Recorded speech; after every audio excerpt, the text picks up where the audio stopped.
Hello and welcome to the Roundtable. I'm your host, Chris Gallagher, and today we're going to talk about fan media and its role. And I'm delighted to say I've got a fantastic panel, starting with Ryan Fitzsimons. Hello, Ryan. How are you, sir? I'm good. Do you want to bring the mic in a bit closer? Aye, that's fine. Let's. Off to a bad start. There we go. Is that better? That's better. It's good to be here. Aye, good to see you, man. You obviously do your YouTube channel and you got a podcast and everything. How's that? Good. For the last couple of years now, that's been my full-time gig. Somehow people keep listening to the points I have to make, but it's fun and it's always good to get together with other people, because on my channel it's just me typically. Once a week get together with a couple other guys, but it's nice to get talking to people that maybe don't share the same opinions, that have other things to say, because at the end of the day, it's what we're here to do, is here to put our voices across, and I think everybody, especially at this table, does that pretty well. Oh, very sharp. Look at this guy, straight off the bat. Love it. We're also joined by Tino, Callaghan from the Celtic Exchange podcast. Hello, Tino, how are you, sir? I'm good, Gil. Thanks for having us here. Looking forward to the chat, and I've done a couple of these with Ryan and Quinn previously, first time meeting yourself, so good to be here, and I'm looking forward to it. Great stuff. And finally, we've got Quinn, Jonathan Quinn from Celtic here. How are you, sir? What's happening? I'm very good. Thanks a lot for the invite, and things are all going well. Thanks. Thanks again for having us. Of course, yeah. So, I mean, essentially, I wanted to kind of get us all here together. You three guys are really good, and I wrote down a list of kind of fan media, and you were the first three that I kind of came to. So He says that to everybody. I mean, it's the third or fourth time we've done this, so you're a bit fourth down the line. But no, we obviously want to talk about the current climate, the fan movement. We were all at the meeting, or we at least had representatives at the meeting the other day. But just fan media in general, let's kind of get the ball rolling. Fan media, I think, is quite a kind of catch-all phrase. What's your kind of thoughts on it? Anyone want to start with? It is quite, it is quite easy just to kind of lump it all together. Fan media. Do you want to pull the mic in a wee bit closer? Yeah, sorry, man. It is quite easy just to lump it all together. And if someone, for example, does one guy on TikTok making content about Celtic make that fan media? Does someone like yourself, Gal, or the likes of what Paul John does at Axum, which is obviously bigger scale? Is that officially fan media? That it can be a wee bit blurry in between times. I suppose it's pretty topical just now in general. You've seen or heard Jim White speaking just in the last couple of days, very dismissive of fan media. Yeah. And he's just put it all in one bracket. This came as a result of Russell Martin having a bit of a spat, if you like, with one of the Rangers guys. Good fun for us to watch, don't get me wrong, but Jim White saw that as an opportunity to snipe back and say, they're not even proper journalists and stuff of that nature.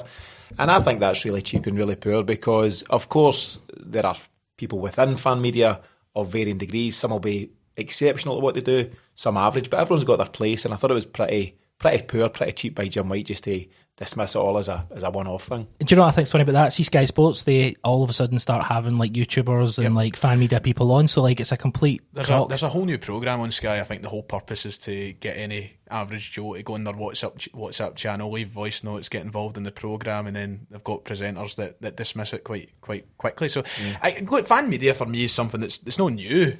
Maybe this kind of version that we know nowadays, YouTubers like myself or podcasters or TikTokers, maybe that element of it all is new, but like fanzines have been around for decades, blogs have been around for a good while. We're just seeing the kind of modern interpretation of it being kind of drilled into us nowadays, and I think it's for the good. I think it's for the better to have all these different voices, and some people will give fan media a bad name. I think we can all agree there's people that not just at Celtic, I'm talking other clubs, and you've talked about people on the other side that we might see being very public with things they're saying, but there is people out there that will gather attention for all the wrong reasons, but it doesn't suddenly bring all of everybody else into question and their credibility, because there's so many people that do the genre some good. What I would say is, just keep in mind there, I suppose, is that if you are a proper journalist as such, you're part of the NUJ, the National Union of Journalists, for example, and there's a code of conduct there at play. That doesn't exist for us. I certainly don't adhere to anything. I don't know if you guys have signed up to anything. So I suppose that at times would lead to maybe people doing or saying things that they shouldn't do. And we've seen pop-ups, even just in the Celtic world, different channels pop up and pop back down because they've maybe overstepped the mark and all of a sudden they disappear. Yeah. There was a fella, I won't name names, but there was a Rangers podcast where the guy who runs it seems to be a decent kind of guy, but he had a guest who stepped over the line, stepped into potentially racist comments, and he was removed from that show. But that's the grey area when you bring someone in who maybe isn't media savvy, and I wouldn't profess to be media savvy as such. I've kind of like all of us, learned on the job. But you've got to be careful, and there is a fine line. So I think code of conducts and standards are important, but that's where it's a wee bit blurry when it comes to fan media. Quinny, you do a lot of tactic stuff, and you do a lot of football stuff, and some of it's just exceptionally good.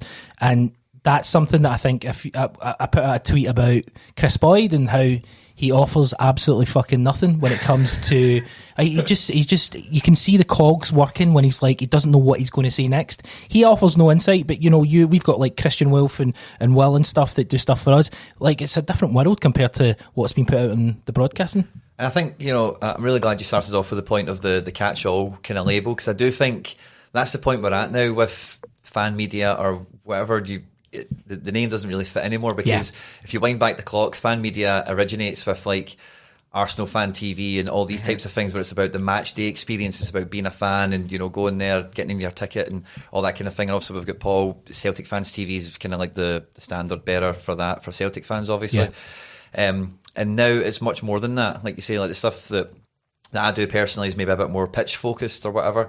Ryan's like went to uni and got, an actual journalist or whatever. So like you are kind of mentioning, there's some people that are in fan media. Like, I'm not a journalist, and I get into some press conferences and I really do get nervous that I'm going to like overstep the mark or make a mess of it or whatever. And fair enough, maybe in some cases people like me maybe need to get a wee bit more accustomed to like the do's and the don'ts and all that kind of thing. But there is so fan media, like if you're someone like Ryan who is like an actual journalist and like went and got the qualifications and that sort of thing, and your pursuit is then just to do it yourself, you go to the pre-internet stage, that's not a fan journalist, that's an independent journalist. And it's just a catch-all categorisation that there's plenty of fan, like what I would call fan media, but it is 2, 3, 4, 5 fans just sitting and talking, and it's like, how do you feel? What do you think? What do you think about this guy? What do you think about that guy? A lot of the stuff at Celtic here that I'm not involved in is like more like news aggregation, and again, there's a lot of that around as well, and it's hard to label that as just like fan media, like just fans that are just talking or interested. They have insider scoops, or they get different things going. It's like reporting, isn't it? So I do think the label is a little bit, we've kind of all evolved past it in some ways. And I think that's when you hear like the Jim Whites, or you hear any of the negative noises that maybe come from Celtic Park regarding fan media. It is a bit blanket, and it's maybe not totally fair on everyone involved. How do you find the club? Oh God, don't get me started. I think that one of the points that I was going to raise is that the hypocrisy that still exists within the mainstream. I think it kind of branches over into Celtic as well, because at the end of the day, the media itself isn't exactly littered with gem after gem, and when it comes to journalists, there are ones out there who could probably do their job better. I think we can use Ange Postecoglou as the prime example. The amount of times that guy had to sit, and still does down south, has to sit in a room and argue with journalists because they're not doing their job to the standard that they should be. And so suddenly you've got the mainstream media coming out saying, fans can't do their job properly, when they probably employ a host of people who don't do their job properly there. And I think that's when you talk about how did the club handle it, just to kind of come into that, I think there is still a nervousness that exists at Celtic of letting people into the room that could potentially A, do their job better than the qualified guys, but B, maybe just, I don't know, hold them to task. And the club are certainly feared of that. I think we've heard a lot of rumours about specific people at the club and how they are just point blank refusing to acknowledge the existence of fan media. Even though they've kind of tried to bring it in recently, you can tell that they're still really holding back on it. What I think is really interesting is Celtic have half embraced fan media, and I don't think they've gone all in, and I think there's certain folks that don't want to go all in. And it was interesting when Don Mackay came in, and you can argue the merits of Don Mackay's reign, we can do that in a separate show, but one of the big things he done initially was embrace the whole fan media thing, and a few of us might have been in the room when it was him and Ange Postecoglou. It was one of the very first times we got to be a part of that, and it was a privilege to get that access, and it seemed to be the dawn of a new era at Celtic. Don Mackay moves on quite quickly, and though we're still in the door, and I was there just the other day speaking to Sebastian Tonecki, which is great to have that kind of access, there does feel like a bit of a reluctance in some quarters to fully embrace it. The word is that Peter Lawwell is not a big fan, generally speaking, and I think you can't put the shit back in the donkey, but there's other phrases. But once it's out, it's out. But it's fan media is a thing, and I don't think you can turn away from it now. Celtic have opened the doors, and I would like to see them further embrace it, but whether that will happen or not, in the near future, it's a bit unclear. Some people have, some people have different opinions of fan media and how much access they should get. And some people just don't care. Some people don't just go to the games and that's all. That's what they care about. But like Celtic go on about being this elite club, and we all want to see Celtic be this level of club that matches the top sides in England, and we can't even match Rangers when it comes to some of the fan media involvement. I remember a shout out to the other side here, but I remember watching a video of CJ Novo sitting playing FIFA with with Rangers players, and it was a great bit of content just to engage with, especially a lot of the younger support on their YouTube channel. Great, showing the personality of the players off, stuff like that. And it's not as if I'm not sitting here asking to get a game of FIFA with Kieran Tierney. Like, that's not what I'm expecting. Probably better, to be honest. Probably. And I wouldn't expect that for a second, but it's so limited. You get sent to this press conference, you get one question, you're quite restrained in what you're actually able to ask, and there's just never been any further development across that. And then you look down south, and I think West Ham, they've been one of the standard bearers for years when it comes to content on their YouTube channels and their socials, and they get people involved, West Ham supporters, guys like Spencer and Bazinga, all these famous West Ham supporters. There's nothing even remotely close to that at Celtic, and there's such a big market for it that exists. Well, there's the thing, we cannot as a club compete with the Premier League on so many things, signings and how our stadium looks and what the training facilities are for the club. That we can't touch that, but what we can do is get better at some of the more accessible things like fan media and opening those doors and allowing people like ourselves and many others in the Celtic space to come in and really accentuate what they do. The Celtic do a lot of good things. There's a lot of great content there. Can we come and help them with that?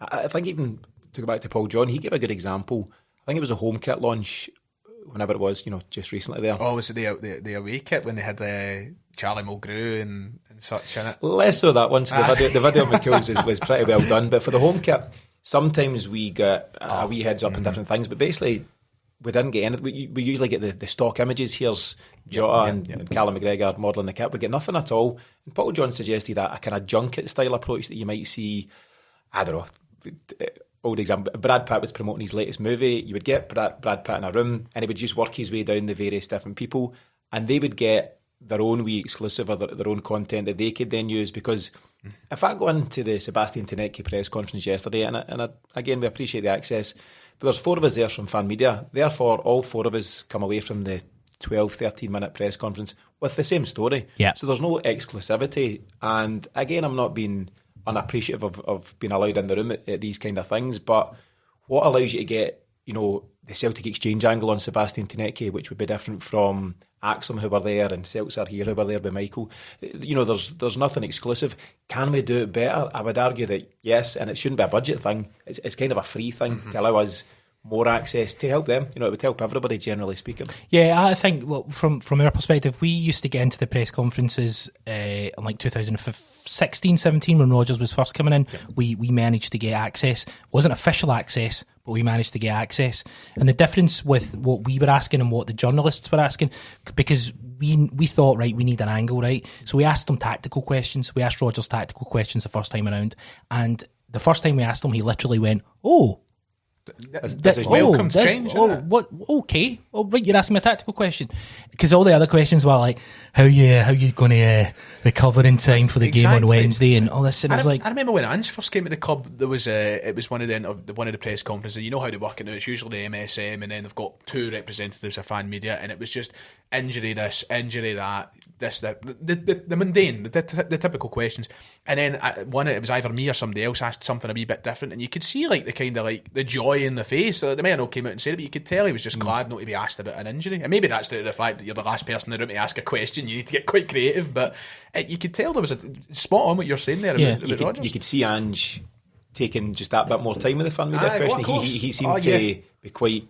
keen to give fan media their place. He knew the regular journalists, and he knew who was maybe the new guys in the room, or the couple of questions at the end. And even that in itself, by the way, the 2 questions at the end, it's just by its design, it's saying you are less important, and you can, if you're quick, you can squeeze in your 2 questions. I would push the question back to yourself, Gal. You mentioned you guys got access in 2016-17. How do you think the response from mainstream media was to that at that point when it was new, and we're now, I don't know, 8-9 years down the track? We had, from 2017, so Rodgers' first year, and then the second year. The first year, we sent a couple of people, and the response was sort of other mainstream journalists kind of looking at him like, who the fuck's that, right? Not saying anything. Then we got to a point, because we were sending different people, the mainstream journalists coming up saying, who are you? Yeah. Not a, how's it going? Whoever, how are you? Who are you? Are you allowed to be here? It's like, yeah, I'm allowed to be here. To the point where it got quite confrontational. Okay. There was some quite negative stories that were like, I would send people, they'd come back and they'd be like, oof, X or Y was really pretty rude. Other guys... Name names, go. Name names. Nah. Well, I'll tell you something. Ramman Bardwaj was pure heavy nice. He was like... He always comes across He always a nice came up guy. and he's like, oh, how's it going? My pal Marcus was there and he's like, oh, hello, where are you from? And blah, blah, blah, blah. A couple other people, like, just daggers. Yep. But then what kind of... I think... So we've not been invited to any press conferences this season. Mm-hmm. And I think we were quite in the trenches during COVID, and we asked quite a lot of questions of Neil Lennon, and a lot of them, didn't like it. they didn't like it. So I'm wondering, because things are getting a little bit rocky, if they're like, well, we're going to invite these people, we're not going to invite these or these people. That's just from us having experience of being there for so long. I think they probably look at our name and they're like, troublemakers. I don't know though, but we've not been invited. We're not invited to the Taneki thing. Well, as an example. I think I didn't. Usually at the start of the year they send out like a kind of poll, didn't they? They ask, would you be available for this? I didn't even answer this year because I just didn't have any interest. There's a question as well though. So there's a fine line, isn't there? So are you invited to press conferences so long as you don't become critical in any way, shape or form? Mm-hmm. By that point, you're doing yourself and your audience a disservice, because it then becomes Pravda. You know, you just carry the club message. But is it okay for a mainstream journalist to be hypercritical? And I don't know, if you want to look at a Keith Jackson or Roger Hanna or whoever, you know, the kind of tabloid journalists, they go in two-footed at various times, as is their job. They're right to do so. I think, you know, as someone, I'm 43, right? So I remember being at Celtic Park when Thugs and Thieves came out, Daily Record headline, and it was all lies. So I'm not one who thinks you should ban media or press from anything. I think you should try and deal with it head on. But I can also understand a red top lying about you consistently to the point where you're like, well, if you're just going to take everything out of context, you're going to lie. So no, I can understand the club doing that. I wouldn't do that. But I can understand the club doing it. So if they look at certain outlets and they're like, they're going to be critical, we want positive things, we'll just not invite them. So we're called the cynic for a reason, I guess. Quinn, yourself, what's your kind of take on it? I think, again, this kind of comes back into the fan media categorisation a little bit, because a lot of this stuff we're chatting about is quite journalism based, you know, and I think when it comes to particularly football in this current, like a lot of the stuff we've spoke about already is, for me, this kind of wave of like fan journalism or whatever is the next gen, like, this will probably help me make my point a bit easier. Like I'm tapped into a lot of other kind of football circles as well as Celtic, and I look at a lot of stuff that happens down south. So we mentioned other fan media clubs earlier on. Tottenham's fan media are like on the pitch at full time, interviewing Ange and stuff like that. You know, they are there at the game for the game, and you know, like has been mentioned already, Sky Sports are heavily tapped into people that have got YouTube channels and all the rest of it. And I remember having a conversation with somebody that worked at Sky maybe about 5 or 6 years ago, really heavily on the YouTube scene, and they were telling me that the innards at Sky had already been IDing YouTubers as future Monday Night Football presenters. Wow. Sky bought one of the that part of my Football Daily. If you ever, they bought Football Daily, and I think there was another one years ago. They just purchased them straight out. They were like, "Oh, you can keep the same branding, but you're now a Sky-owned entity," and that's the route they see these openings, and they see the positives of fan media and YouTube, but. As soon as they buy it, though, it's not fan media anymore. True, well, I suppose. And we also do have that in like Scottish football media cycles as well, where there is like news reporting that is maybe, you know, fan facing, but it's, you know, maybe kind of built up a little bit. And I think that's where the real turning point for this stuff comes, is because when it comes to like the journalism angle of it, the journalists for the red tops and for the papers and whatever just want to do their job. They just want to write the article, Tierney's injured, somebody's in, Roger said this, bye, you know. Whereas we going into the game want to know, you know, what's up with Jota, or what's up with this guy, or why did you take him off at half time, or why didn't you do this? And we actually want to know something. So I think from the journalism point of view, fans are only going to get just a better tap into the situation for other fans, you know, because going into the game, we want to know, you know, where's Dyson's head at, you know, what's Roger's thinking, and that kind of thing. And you only really, like, I couldn't do that for Tottenham, but I could do that for Celtic, you know. And I think when you're actually like a fan of a club, you know, you've got that extra edge versus the journalists that maybe they do support somebody, but they're meant to hold themselves out as impartial. And when it comes to like the club making better use of it all, again, like Celtic want to be the capitalists that they kind of think that they are. It's about selling merch. It's about making money. And who are the people that are going to help them like get the message across, exposure to kits? Or like if Ryan was sitting playing FIFA, EA, whatever with half the players and they had some sort of advert attached to that, I guarantee you it would blow up because everyone's going to watch the video of Ryan sitting playing with Tierney and McGregor and see what happens and all the rest of it. And it's just, you know, we all want to see fans on the pitch, of course, but now in this kind of current climate, you want to see the players with fans, and you can't just have 10,000 random fans in any kind of content-based situation. So you're always going to lean on the famous fans, for lack of a better expression, you know. But I think you know what I'm saying. You know what I mean? Somebody that everyone can see. I'll just cut that back. No, but you know what I mean. Like the fans. Floating quotation marks involved there just to make it clear. No, but when I watch you, Ryan, or like Paul at Celtic Fans TV, especially, like when I'm listening or watching that stuff, in my head, I'm in my kitchen talking to my pal, or I'm on the train leaving the game, listening to somebody else talk about the game. That's the point of it, yeah. And that's what I mean, is like those people that when you close your eyes, you know, you could imagine a fan that you would be with or something like that. That's what I mean when I say that. No, of course, yeah. Just something that came in mind when Quinn was talking there. I was going to offer up, unpopular here, but a defence of the club in terms of, so you talk about Spurs and Arsenal and various clubs. I know we're going to get to the open letter shortly, Gal, but I think from last check there was something like 36 fan media groups on that. That would be the likes of ourselves and Celts are here site and the various, you know, really good content creators in the Celtic fan space.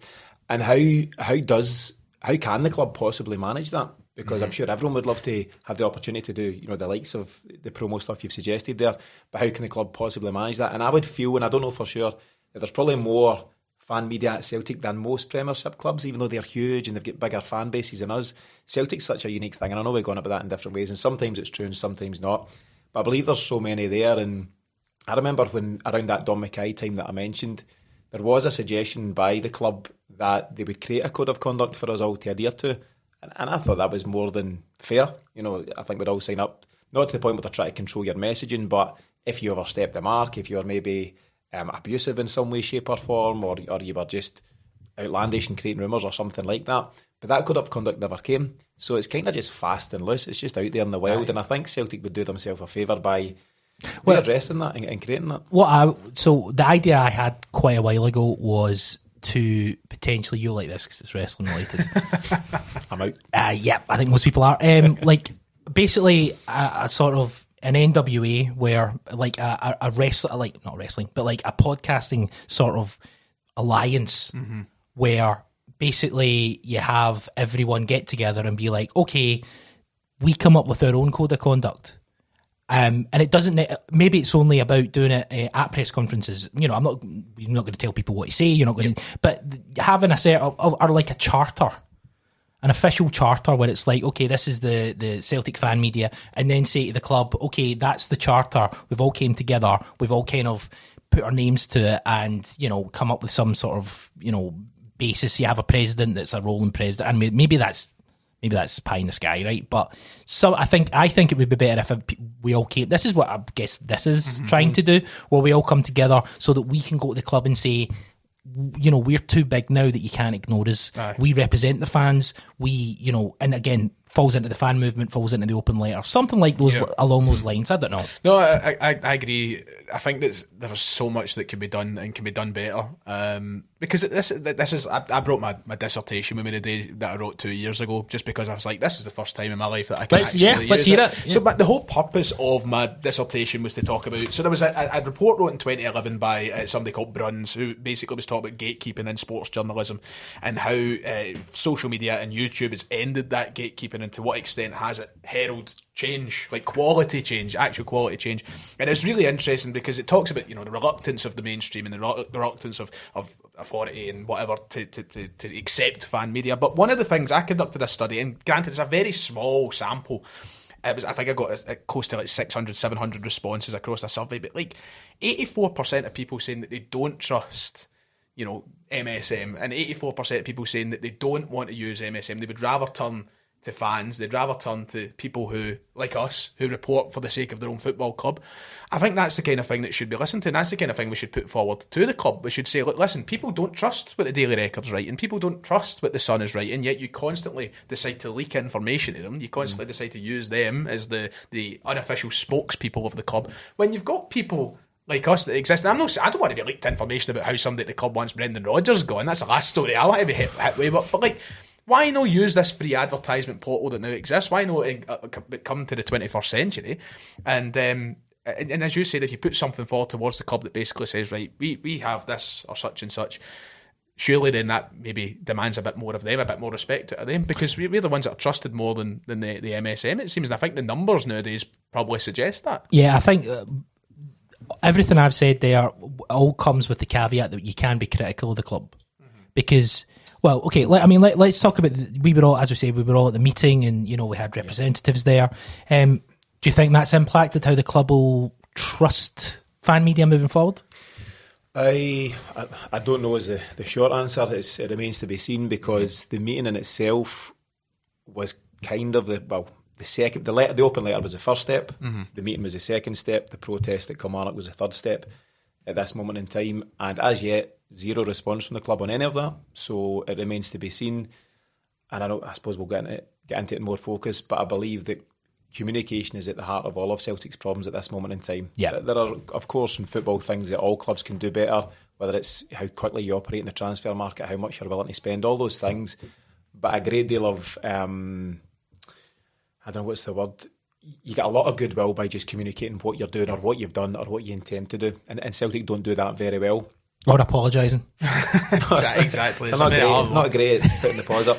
So just in terms of the response to the meeting, as of yet, I can't really comment because there's been no response. And to be honest with you, I don't expect a response. I'd be amazed if there's anything in the coming days to say, we realise you had a meeting, here's our take on it, let's get together and talk. I don't see that happening. I think I'm quite cynical in that regard as well, and I think while these people still work at the club or still exist within the walls of Celtic Park, then it's going to be really hard to see them actually acknowledge, especially us. I think it's easier for them to acknowledge the wider thing, the wider purpose of what's happening. I think if you were to narrow it down specifically to fan media, I would be stunned to see any form of actual acknowledgement on our part.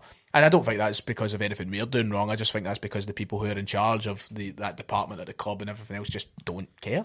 Do you know? Sorry, I had Jock Brown on our show a couple of years ago, and I found him really, really interesting. So he came in at a time under Fergus McCann. I think it was, 1997-ish. He came in and he wrote a book about it. I think it's 510 Days in Paradise, so whatever that is, a year and a half or something. And he said one of his big tasks at the time, almost his most important task, I think general manager was his role, was to close the door on all the leaks. Celtic had problems up until that point with stories getting leaked out to the media, and he accepts now, after the fact, that he probably went too far. His big downfall, amongst others, was when Wim Jansen was announced. I think everyone was expecting Arthur George, if you remember the coach at the time, and I think Hugh Keevans had maybe leaked that Arthur George was about to be announced, and from out of nowhere they unveiled Wim Jansen to a chorus of who's this guy? Now, Wim Jansen's played in the World Cup final. He won the European Cup, ironically, against Celtic in 1970 with Feyenoord. He had great profile. But because Celtic had kept that such a closely guarded secret, it caught the mainstream media on the hop, and they didn't like it. Aye. And right away they thought, Jock Brown should be telling us more, the club should be telling us more. And they went in two-footed on him, and I believe Dr. Joe Venglos had a similar thing. And then you get Lubo Moravcik during those times, blank check or dud check or whatever the headline was at those times. And I think he realised that you have to work to an extent with the media, and fast forward to 2025 now, and with the fan media, because they can help you carry your message and they can help you get your new manager or your new signing or your new executive off to a better start. And I just think at the moment there's very much an us v them mentality, which has existed since that time with Fergus, and it still runs through the club to this very day. And I just think a modernisation and a new way of thinking is required there. I'll tell you something, right, which blew my mind when I heard it. I hope I'm not telling a story out of school, but one of our contributors, Kieran Devlin, used to be on The Athletic, right? So he was on The Athletic, and Celtic were out of when The Athletic launched in the UK, the biggest subscription sports service in the world, when it launched in the UK, every club gave them access except Celtic. That does not surprise me. So Kieran was on the outside looking in. So all the other reporters are getting access to the manager, access to players, access to press conference. Kieran's getting nothing. So Kieran is just basically having to write features, kind of like just on the outside looking in. And I was speaking to someone at Celtic, and they thought that The Athletic was fan media.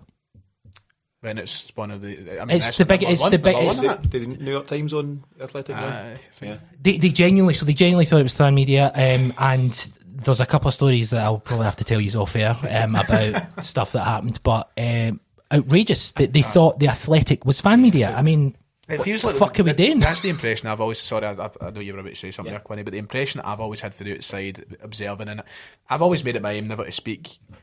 Like, I've got my own personal takes on how the club could be doing stuff better and certain people that might work within the club. But being somebody who has studied journalism, that's aspired to work in that department, I have observed to the outside that there seems to be a cluelessness that exists. I just don't think they've got a Scooby. It feels like, and I'm not naming names, I'm not saying anybody specific, but I feel like there's people who are either unqualified or have walked their way into a job where they really don't know the next steps, and that's the vibe that I get for the outside anyway. And especially when I've been in the press conferences and stuff, I go, my God, man, it just feels like there is such a question mark that surrounds that job there. Yeah, you're going to come in, Quinny? Yeah, I was going to say, just on this kind of note of everything, like, it does feel to me, especially listening to some of your experiences, I've not got as many of them to call upon at this point, but it does feel like it's one of these situations where it's people who are worried that somebody better is showing up. I think somebody made that point earlier in another way, because like there's only when it comes to innovation in any workspace or any job, if you're proactive in chasing it down, it's because you want to keep your job, because you see the competition is evolving and innovating and you need to keep pace.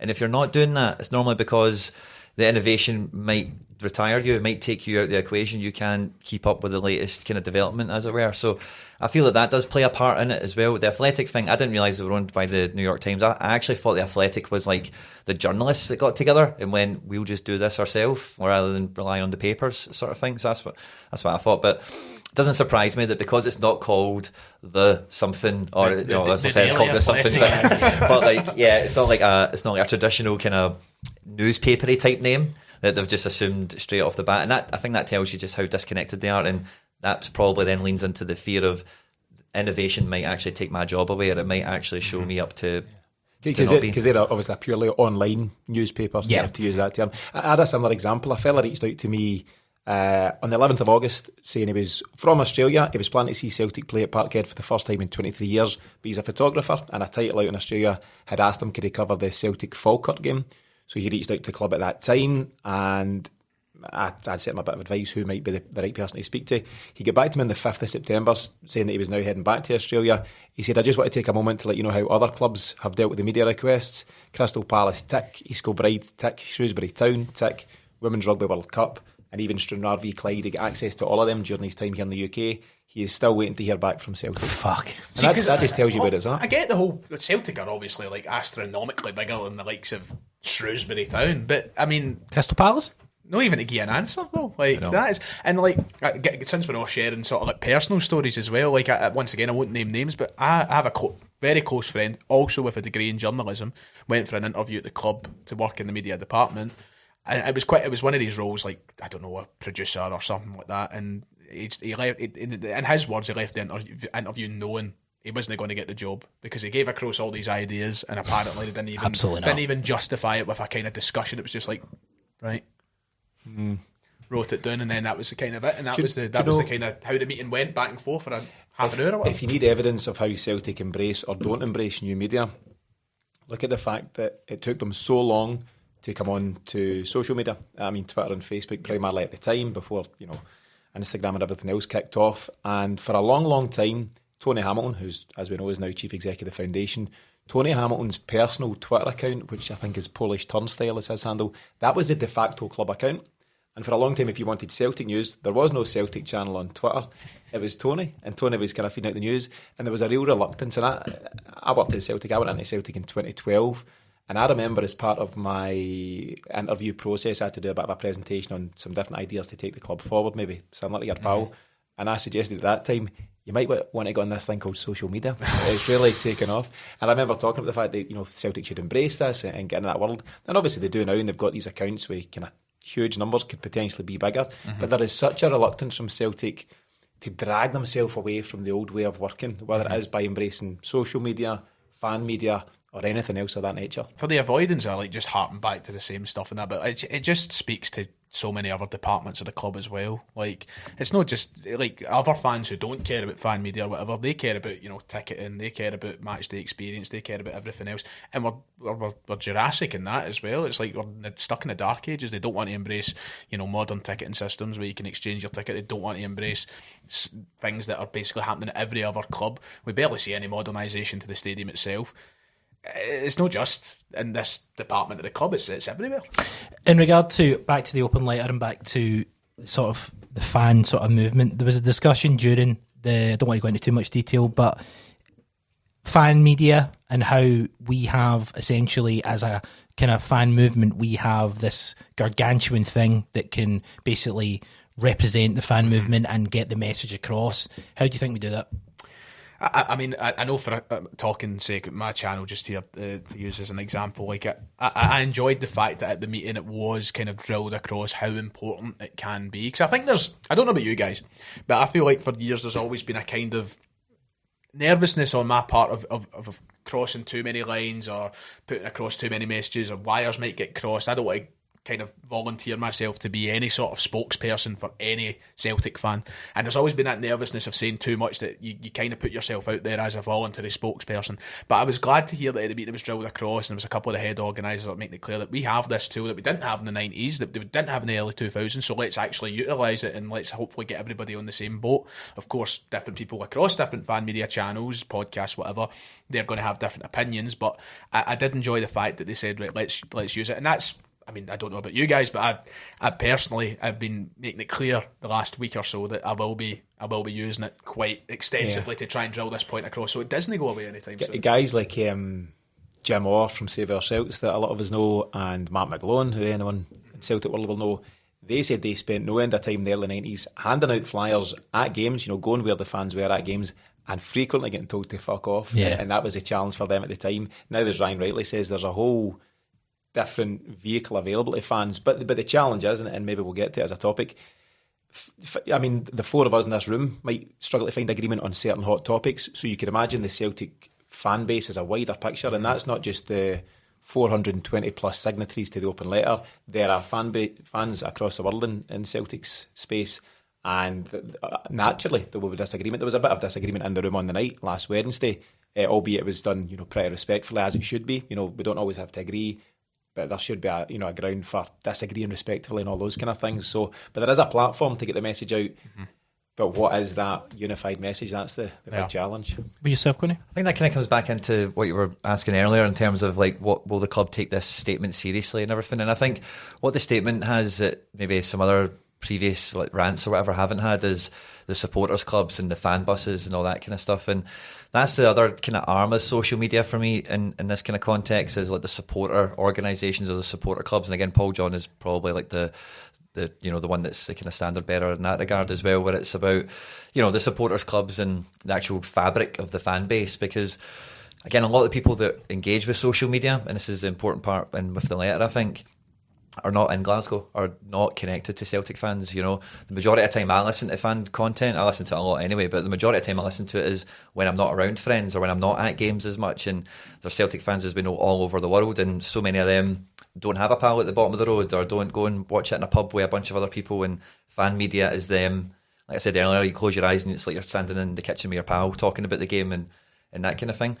And I think that's the main vehicle for like this kind of stuff now. Is it's not just like it's not just within the radius of the stadium anymore that you can get awareness and you can get some sort of traction and movement, but it is the full body of it. Because Celtic is, as has been brought up and we all know it already, is one of the biggest clubs in the world in every metric except for TV revenue. It's the only one where like it's we kind of pull our hair out or whatever. So it's super powerful. I don't think the the club will make a massive difference on like maybe their attitude, kind of similar to what Ryan was saying. I don't think there'll be massive changes in the aftermath of this, but they're acutely aware that it is like a unifying kind of force, you know, where it's not just like these fans over here that do this little magazine or something that don't like us. It's actually, you know, you can see a body now, you know, of people kind of coming together.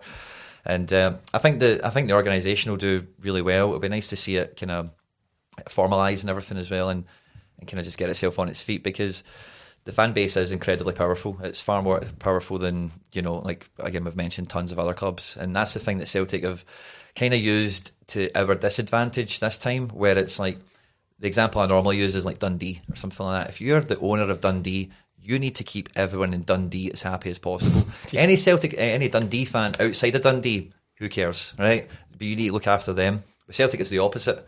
You know, you don't really need to look after the Celtic fans in Glasgow, because there are Celtic fans here, there at Timbuktu that will still buy a shirt and buy a pair of shoes and come for a tourism ticket once they're in the country and that sort of thing. And you hope that this kind of wakens them up to, like we're chatting about with the media facing side of things, but also just the club engagement side of things. All the untapped potential at Celtic is mega, you know, in that regard. Yeah, see, here's one for us. Is fan media too divisive? Amongst other fans? I just mean in general, like you said Ryan, about you don't tell people how to support Celtic. And I think we'd all agree that we don't tell anybody how to support Celtic. But there's a lot of people very similar to some people's view on the Green Brigade or the North Curve. Like, I'm just trying to think of it from all perspectives. The slight concern I have is that people will see fan media and they'll think, fuck those guys. Well, you know, they're not going to tell me how to do stuff. I think my opinion has always been quite beige on it. I think it just depends on the person and depends on the platform. I think there's so many guys out there who don't see much criticism or much. I mean, I know for a fact there's people out there who don't like what I do, but seeing a wide scale of things, I'm not trying to, you know, give myself a pat in the back here, but I very rarely face negative. I log on Twitter every day. I don't see people tweeting about anything I've said. I don't see people tweeting me abuse. I maybe get 1 comment, 2 comments a week where somebody's telling me I talk shite and they want me to go away. I feel like, and when that was me, by the way. When I meet people in the street, it's always a fairly. I've never once had a negative interaction in my life. In fact, the only time I ever did was with a former Rangers player, so that speaks quite a lot, actually. I think it just depends on how you do it, and I've always been keen to ensure that, just to quote yourself there, never to tell a supporter how to support their club. I can put my views across, but I'm always kind of open to hearing other people's ideas and hearing people's opinions. I think as a whole unit, though, I think it still is quite divisive. I think you see that often, especially if there's just one. But the annoying thing is, all it takes is 10, 20 seconds out of context, and that then brings this kind of collective, or him or her, they talk shite. Yeah. And it's like, well, it's a 10 or 20 second clip. You've no gave the person a chance, but people don't want to give them that chance, and that's where the problem lies. I think as well, like any sort of media or anything that you consume, it comes down to the individual's choice. So some people, I hate when people say, fuck podcasters, I just don't listen to them, they all talk shite. Yeah. That in itself is just silly. You're never going to drill that. This is why I try and take it with a pinch of salt, because that's always going to exist, no matter if it's mainstream podcast. You're never going to have a unanimous 100% collective. Correct. Yeah. So someone can really like what Ryan does, hate what we do, like Quinny stuff or you guys stuff and stuff, and that's all absolutely fine. But I hate when someone just says, brackets, I hate podcasters and all they do. Does that mean just anyone talking on a microphone is not for you? It's like saying, I don't like reading. It's just all the stuff I read is bad and all those kind of things. But people do find their own audience. So those who then do embrace fan media from the Celtic space, as I say, some will love your stuff, might find theirs a bit in between or anything else of that nature. But it's the same way that you just consume what's for you. So I'm not going to go to a Dundee podcast and say, what's this all about? Because that's not for me. That's not put out for me. And so you do what you do, and some people will naturally gravitate towards you. You know, you get 53,000 subscribers line. So somebody thinks you're good. But see, that's, you know, just to bring back what you said there a moment ago, like there is people out there, I acknowledge there's people that probably can't stand my stuff, but they scroll past it. And I think the majority of people that don't like something I do. But how does that play into what we are going to try and do? Because we all have people who like us and we all have people who dislike us. And that, again, is it about putting out a sort of joint sort of... I think at times like this it's a chance to capitalise on how good a platform and how we can mobilise forward together to try and bring people on board that don't like it. Because if you've all got a collective to try and benefit the good of the club, then I don't think many people would argue the main message of that. Yeah. So I think this is a time to try and capitalise. So for those that don't like it, it's a time to stand together with other organisations, other supporters at the club, and then that's how you maybe win those kind of people over, even if they don't agree with your day-to-day messaging. Yeah, because that's the thing with us. Like we kind of took a step back from social media. We used to be really, really active. We're not anymore. A lot of that was to do with just everything that's happening specifically on Twitter.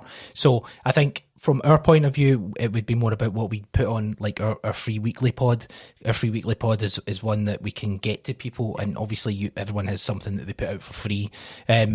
What would you say should be our approach? I think an important thing is a lot of this is kind of generational, or it is like somebody's preconceived notion before anything happens anyway.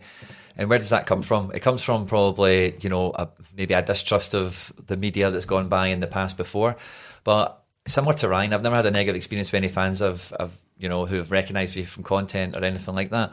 And as time goes on, like for me, we've mentioned, mainstream media and Sky and whatever, but for me, like it's radio. Like when I'm listening to all the Celtic fan media I listen to, it's my radio, when I'm going about A to B and that sort of thing. And I think for a lot of people that will just dismiss it or write it off as, I fucking hate podcasters and all that kind of stuff, it's probably they've not really made that opinion on Celtic fan media, because for me, I don't think any Celtic fan media is really that divisive. There's maybe one or two channels that have rocked the boat and some sort of little drama or whatever between another show and theirs or whatever. But when I look at other fan media spaces, it's not as if we're all at loggerheads, like one loves Rodgers and one hates him, or one we don't have any of that. Everyone's quite, this is my point of view, what do you guys think? Everyone kind of does hold themselves in that way. It's a kind of Celtic fans, I think, are quite generous and quite level-headed in a lot of these ways as an average, or as a kind of sweeping thing.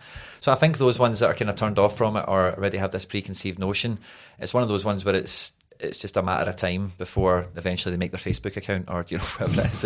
Eventually they just catch up, because I think with the meeting of all the groups, it really is just moving, and I think that's where I kind of tried to say earlier. I think although there might not be any kind of domino effects from the fan media side with Celtic, the club, to the fans, I think there is a sincere recognition that the fans that they know they can't ignore or marginalise are going digital and are then being able to let their voice and let their feelings be felt and heard. And it is just through the vehicle of a podcast or of a fan media page. Like Celtic here on Facebook's got like 150 people in it, so I don't know if you would include, there'll be other pages just like that as well that maybe don't do YouTube or something, so do you count them as like podcasts and fan media or whatever? Because it is just about digitally like getting fans together for, like letting voices and feelings being thought and felt. So I think anyone, sorry to ramble, but I think the only ones that are, I say, predisposed are writing it off from the most part. It's just a generation thing perhaps, or it's just one of these things that only time will kind of move them away from, because I don't think there's anything, if anyone sat and watched 3 videos of any channel or even a cross-section of 3 random channels, I don't think anyone would back up any of these negatives. I see that guy was just full of it the whole time, or anything, because I watch lots of it and lots of stuff out there is pretty spot on. Yeah, absolutely. Tino, in regards to like the next steps and the next move, you and Paul John are quite on Sky quite a lot. Is that a good way to kind of get the message across? I suppose it is. I mean, someone asked me, so I've done a couple of the things on Sky recently, and someone said to me, do you get a heads up on the questions and do you get a chance to prep and all that kind of stuff? And it's not, absolutely not is the answer to that. It's just your honest opinion at any given time. So obviously you play ball, you're not going to swear and you're not going to say anything outlandish, but you just give your honest and open opinion, and some will agree with what any of us say at any given time and some will disagree, and that's just life, isn't it? Yeah. So back in the day before fan media and before all the digital channels, someone might write an opinion piece on a Sunday newspaper, maybe like a Graham Spears back in the day. Nobody then came out and said, he doesn't speak for me, because he's not trying to speak for anyone. He's just giving his genuine thoughts, on any given topic at any given time. And that's all we're doing. And as I say, your audience will gravitate towards you, that they might kind of like your general tone or your messaging, or they might not, and people find their own kind of, space there. So in terms of the Sky thing, yeah, it's good to get the message out, but it's not a propaganda tool. It's not like we're saying, right, there's an opportunity for me or Paul John. These things come out random. You get a shout in the morning saying, can you come on this afternoon? And you go and do what you do or talk about what you talk about, depending on what's going on. So they can be good just to kind of get yourself out there, but inevitably, and we're the same, we don't get too much negative stuff, generally speaking. But I do. I was on Sky the other day and I get the who's this fucking podcast wanker? Thanks, mum. But just things like that, and it's like, I'm not professional. You're never going to stop that, though. You're never going to stop that. So, but there is as Quinn says, there's some folks who just, podcasts aren't for them, and that's fine. Everyone's got their choice, but it's just interesting. Some folks really double down on it and get quite angry about it, and I don't think it's anything to get upset about. If you consume that type of media and you enjoy it, brilliant, and if you don't, you don't. Both are fine. Yeah, absolutely. Obviously, the next steps, we've not really kind of, we had the 12th minute, the support there against the Kilmarnock game. What do you think the next steps should be? Well, I think the chatter is that this meeting's gone on, and I think this fan consultation group is now being kind of put together and stuff. So I'm looking forward to hearing what comes of that. I think it's just about. I think the next steps is to keep the communication the way that it started off with that meeting. I think regular meetings like that, regular points of communication is just so important. In terms of the next general action, that's not for me to decide, I suppose. I don't know what's the next plausible step in terms of protest or demonstration. That's not for me to decide. It's certainly something I want there to be communication about, because I think what's most important, and what I came away from the meeting on Wednesday with, was the democracy that surrounded it is just, I think, vital, because there is people that don't want to miss out in games. There is people that don't want to miss the first 10 minutes, and if you give them a platform to at least share that voice, in the end, we might end up still doing it, we might still end up protesting for 12 minutes, but at least you've listened, and at least that you've took a democratic vote on things. So I think, for me, just if you've gone baby steps, because I've accepted this is going to be a long and tedious process. Yeah. I don't know about you guys, but I know that I'm not expecting Peter Lawwell and Michael Nicholson and such to be gone by the end of the year or anything like that. I think that would be ridiculous to suggest. But if it is long and if it is tedious, then I think you've still got to do things baby step wise, by getting meetings sorted, by having constant points of communication, and if that happens, then I'm pretty optimistic about where this can end up. I think the overarching message I took away from last Wednesday's meeting was be unified, unity within the fan base as much as is possible, because there will always be disagreements, as we've touched on. It's not about avoiding that, it's about having those discussions, talking it out, and then having a democratic vote. I mean, the decision to go ahead with the 12-minute protest was kind of done by a show of hands. It was pretty unanimous. Yeah. And that's fair. I think we can all make our peace with it, albeit some in the room won't have agreed with it, but I think they said, okay, well, we've had a chance to have our say, and we move forward. In terms of next steps, so that is a difficult one, because we've now got Thistle at Firhill on Sunday, so is there another 12-minute protest there? Do we do that every game until we hear back from the club? Is there escalation? Is there different types of protest? The AGM will be coming up in due course in November.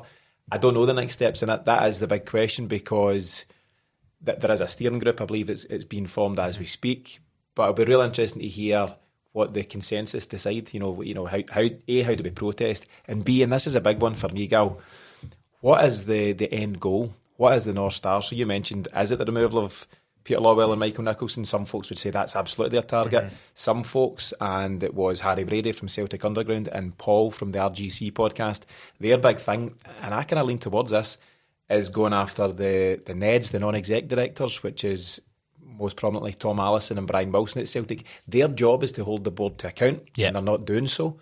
And previously you had guys like Brian Quinn, prominent figures for Patrick Sheehy. These were the guys that used to put pressure on guys like Fergus McCann. But if you surround yourself with yes men, which is what it feels like Celtic have done in recent years, then you don't see any sort of change, and everything's plain sailing for guys like Dermot Desmond. So the big challenge is getting clear, is Michael Nicholson your target? Is Dermot the target? Does it have to be individuals that are targeted, or would we just like to see change? Realistic change? Can Celtic communicate better? Can they map out their strategy, their vision? Can they report back on the fan survey? So there's so much at play here. And I think that is a real challenge to get. I kind of talked about it being your North Star goal, your one-line objective that everyone can get behind. We're not there yet, and we're not close to it, to be honest with you. And I think that's going to be the big challenge, getting really clear on that. I think the barometer for me will be the reaction to the first home game. Just to see, test the kind of the temperature of the support. And I think what I would say about our role as fan media is to, get the information from the movement and just report it back, and let the normal fan who's not part of a bus, who's not part of a fan media, who's not part of a supporters association, to let them know exactly what's happening so they can be aware and kind of contribute in some way. that's spot on the money, because I've had people already in the comment section following the game against Kilmarnock who, have the opinion, a 12-minute process, that's just pissing in the wind, what's it actually going to achieve? But I think that if you constantly remind people to stay, if we can drive unity in it all, and if you can just kind of stay on top of it, then maybe by time you win folk like that over, and even if they don't see the bigger picture of the wee steps, then you listen to what they're saying, you feed that back to the relevant people, and that's how you end up getting. Yeah, some folks said, what did your 12-minute thing achieve? The short answer is nothing yet, but it is a first step towards things, and I'd say it's pretty embarrassing for the board to see their own fan base, by and large, 3/4 of the fans faces on Sky. choosing not to go in. So in isolation, it won't lead to any of the objectives that people are looking for at this time, but it is the first step, I think, on what Ryan rightly says might be a fairly long and arduous process, but you've got to start somewhere, haven't you? I think personally that the Hibs game and the Braga game, if we can make it as uncomfortable for them in the stadium, chants, banners and all that, I think this is just a personal point of view.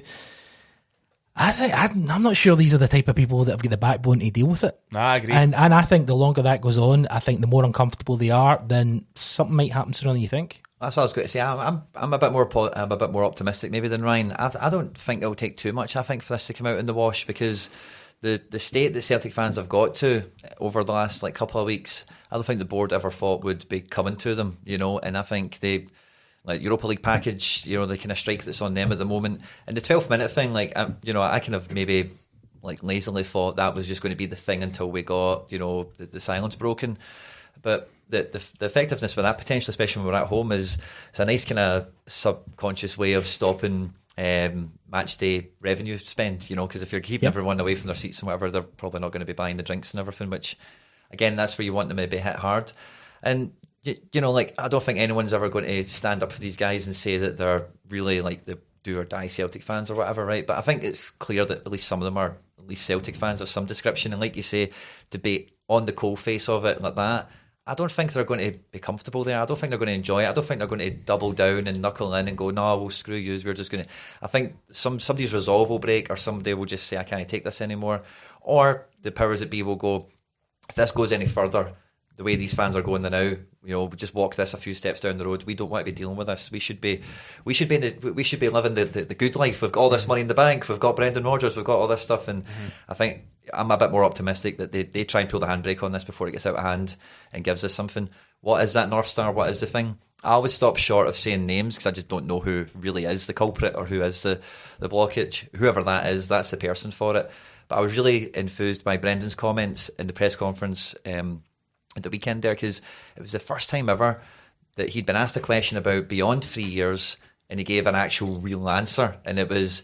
Obviously, we've heard him say he sat down, had informal chats, there's no offer. But on this occasion, he actually turned around and said that not only would he be happy to do it, but he would be after stipulations to safeguard against this situation repeating itself again. So, I think Brendan becoming master of the ship and getting a contract that says so and all that kind of thing would be nice. Does that really get all the problems off the agenda? I'm not too sure. So I think a change of face, a change of something from behind the scenes, and we get a story behind it, so that we, not just a story, but actual, this is the reason why, this is the guy that was in charge of the fax machine who didn't put ink in it, or this is the guy that wasn't returning phone calls, or whatever it may be, and that's why he's gone and we're hiring somebody else. We'll keep you updated, and here's Brendan with a new deal. But would it be the whole thing about rearranging the deck chairs on the Titanic? If any of the execs that we've spoken about just dare move on, do you just helicopter in another similar person? I actually think...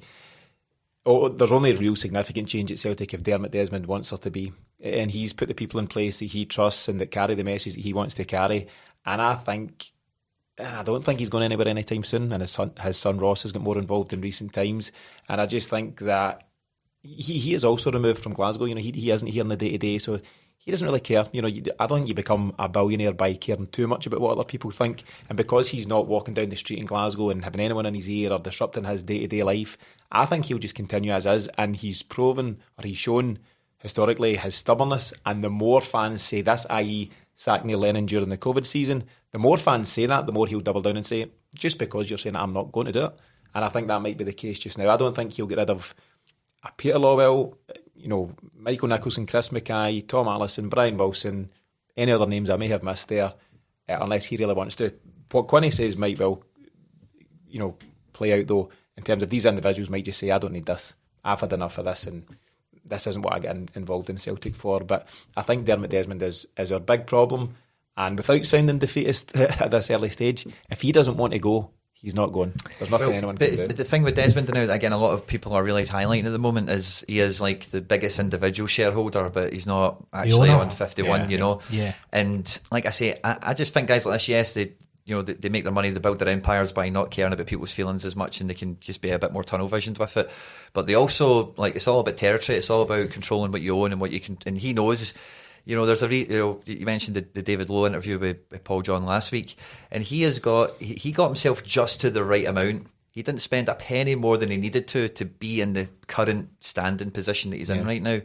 And I think he will be nervous that you get a Celtic Trust, a Celtic fan media organisation start to hoover up shares and then challenge the status quo, because his position isn't like invulnerable, and I think that fear could just be right. Well, I say, who knows who it will be. I've heard a lot of rumours that Lawwell was basically bags packed at this point, but it's just rumours. But you hope that he then looks at the self-preservation point of view of, right, well, this hasn't gone on, it's not worked out, because I think he knows the results have been crap, the transfer window and the Champions League and whatever, and now I'm at the risk of Celtic fans all turning on me. Because this is the guy that goes and signs Robbie Keane and signs Brendan Rodgers and does all this. He wants to be the Celtic hero. You've got to think, Irish billionaire that keeps pulling out stuff like this. Yeah, he's maybe not done the best that we all think he could have done, but you've got to imagine that his blood is still green, I don't. Fair. I know. I've always said I think he likes the status of owning Celtic. Fair. When we were playing Midtjylland a couple of years ago when Postacol was manager, he was at the races. Aye. I just don't. I think the guy flights to the likes Bahamas to put the pressure on him. It does feel like a plaything for Dermot Desmond. The other side of it is, I think we all know very genuinely that Peter Lawwell is a 100% Celtic fan. Yeah. Now, you can obviously question his actions and stuff. Michael Nicholson is 100% big Celtic fan. But actually, I think it should be seen as a bonus if they're a fan of the club. The most important thing is that they're doing the right job and steering the club forward. And ultimately, all Celtic fans want, and all any fans ever want, is for your club to be the best they can be within their means. We're not asking Celtic to spend every penny of the 100 million or so we've got in the bank. We're just asking them to push the envelope, is the term that keeps getting used, and just do the best you can with what you've got. And we're miles away from that now. And it's been highlighted with the transfer window, but this isn't a new thing. This is stuff that's been going on for years and years and years. And it wasn't that long ago that the top stands were empty in Champions League or Europa League nights. I've given up my package for the Europa League, and I'm not going to attend any games again. Individuals making those decisions, absolutely fine. I've came off the home cup ticket scheme, and the reason I say that is not to be like, I've done this so you have to do it. It's doing it so that this is what's happened, this is what I've done. Maybe have a think about it. You don't want to do it, that's absolutely fine, but there needs to be, I think personally, there needs to be a little bit of sacrifice. And whatever that sacrifice is, that's up to the individual. But until we start actually sacrificing something, I don't think there's going to be that big of a... No, I think I'm 100% with you there on that. I think that the point I tried to drill through is, like, if you really want the change, or if you really want to try and enact something, you're going to have to go through something uncomfortable, whether you like it or no. Like, the change comes with some form of uncomfortability, and it might be a bitter pill to swallow, but I've accepted that, and I think that if it was easy, then everyone could get changed like that. Exactly. So I'm with you on that. I think the sacrifices do have to be made, and I say that whilst also understanding that so many people won't want to make those sacrifices. I get that, but if enough people do it, it will hit their pockets, and it doesn't help when there is that nervousness that exists. Like, if I don't take up my ticket, somebody's going to have it. And I don't know about you guys. I feel like to a certain extent that's just a myth. I get it, and I think to an extent it's true, but if enough people... I've seen Celtic Park lying empty. Like, it's happened, and people will do it, especially when it gets into the cold winter nights. Do you think there's a line of 40,000 people that are ready to go and watch us play Braga at Celtic Park? I really don't think so. I think there is this myth that people... if I don't take it, somebody else is going to get it. Really? I think I think there's... that's completely... I think a lot of tickets will be bought up, and I think that yes, if I gave up my season ticket, would other people buy? Yeah, there is a waiting list. Oh, of course. Is the waiting list? Season tickets a bit different, but even that though, like I mentioned this in one of the pods we had. I did the tour of the Celtic Park within the space of 6 months. The tour guides are phenomenal, absolutely sensational, right? Really good. One area of the club that's really there are so many factors of the club that work really well, and the tour guides were brilliant, right? But I had 2 different tour guides, and when we got out the tunnel, they're like, this is Celtic Park, all seater, all season tickets. The waiting list is, and they both gave 2 different figures within the space of 6 months, and they were quite different.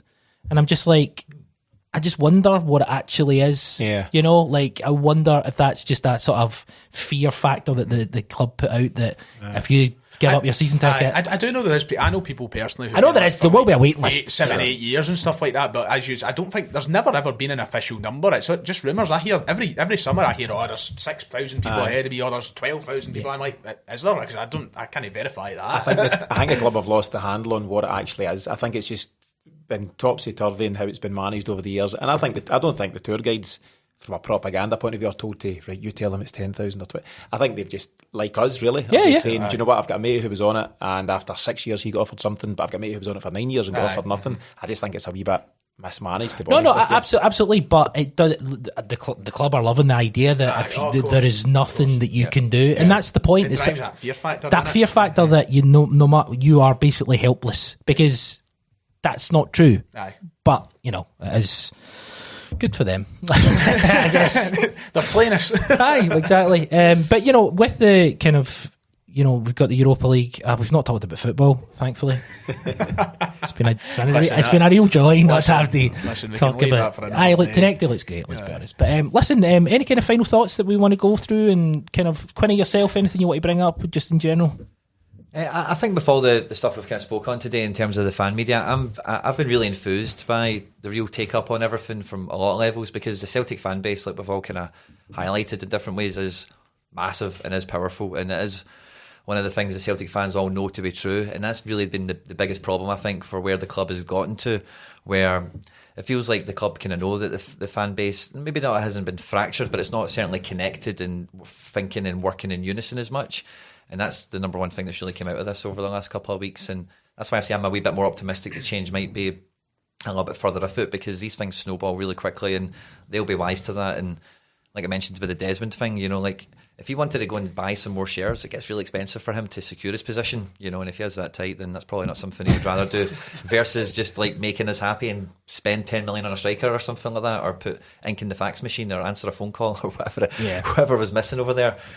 So I think anyone who's been involved in it has done a fantastic job and keep fighting the good fight and all that kind of stuff. And anyone who you're in contact with, friends, neighbours, other Celtic fans that are maybe disconnected and like the conversation we had before, maybe just write this stuff off, maybe just give them a wee nudge and say, have a listen to the Cynic or have a listen to this podcast and give it another chance, because it's a lot better than that crap on the radio, and it's a lot better than that crap in the newspapers nowadays. It's actual fans, for the most part, depending on what you choose to listen to, that have their finger on the pulse and think and feel and talk like a fan rather than an agenda or a headline merchant. Fantastically put, man. Tino? I think my kind of final comments would be that, and it's been a strong message in the last couple of weeks, is regardless what's going on, and it's a noisy space at this moment in time, stay united as a fan base as much as you possibly can. This whole call for unity and democracy, I suppose, has got to be a healthy thing overall. And if this is all that came out of this campaign, you know, fans having more of a united voice, then that's got to be a good thing. Yep. And I think that was one of the main takeaways from the meeting last Wednesday night, that if we can stick together, disagree all day long. Fans have disagreed on Celtic since Celtic were created. This isn't a new thing, but disagree in a healthy way. You know, have your debates, have your discussions and all those kind of things, but try and stay united as best we can, because I totally agree with Quinny. For any club, your fan base is your everything. And if you lose that, and Celtic have obviously been having their challenges in terms of how they communicate and operate with the fan base, if you lose that, you're nothing. You know, another way. Coin the cheesy quote and all that stuff, but it is true. You know, without the fans, you've got nothing.